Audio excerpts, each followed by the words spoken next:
sa New Year. Sa bago na taon, ating pakita, urupod, buhay, di ba, kumpleto, magaganda. Wait, ate, may napansin ako, New Year, mga maganda ang mga anak sa Diyos, nag-transform. Hallelujah! Si Ate Michelle, kayo na ako napansin na maganda. Praise the Lord. Palakpakan na natin si Lord. Hallelujah!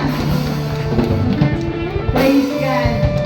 So, pwede ko pong ginasabi na damadama kitang bagay na dapat ipagpasalamat sa ating Diyos na buhay. Kagini na kada Domingo, na kada nagapuri kita sa Panginoon, kulang pa ini siya para ihatag natin ang papuri sa Diyos. Pero, ang pinaka-the best, at ihatag natin ang ating best today sa Panginoon. No? Aram po natin na ang panahon, di ba, Happy New Year, bagong tuig, pero dili baguan panahon natin. Kay, kumbaga sabi ganyan sa mga gurang, wow, mga gurang. Sabi, ano mo daw, pagurang mo na pagurang. Kita lang ang medyo bata-bata pa, kadiling gurang talaga ang mga anak sa Diyos, lalo na sa mind, no?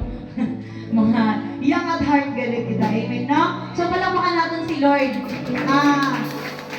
Ihatag natin ang best na papuri sa ating Panginoon. Ating pagsamba, ating pagdakila sa ating Diyos na buhay, no?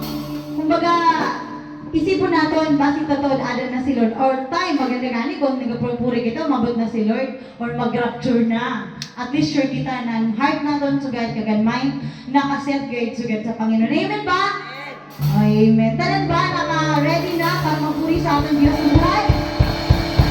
Salamat sa upat na nagapalakpak. Palakpak para sa Panginoon. Hallelujah! Binigyan sa akin, ano malakpakon.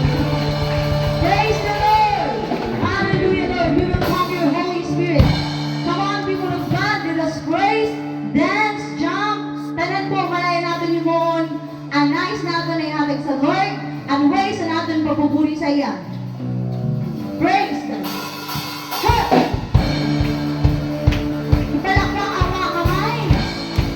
Magpuri ang mga malalakas na anak ng Diyos. Hallelujah! Lord!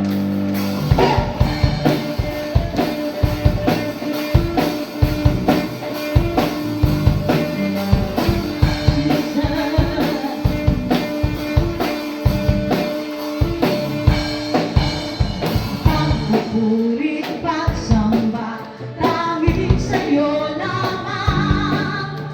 Diyos na makapangyarihan, magpakailanman. Ang pag-ibig mo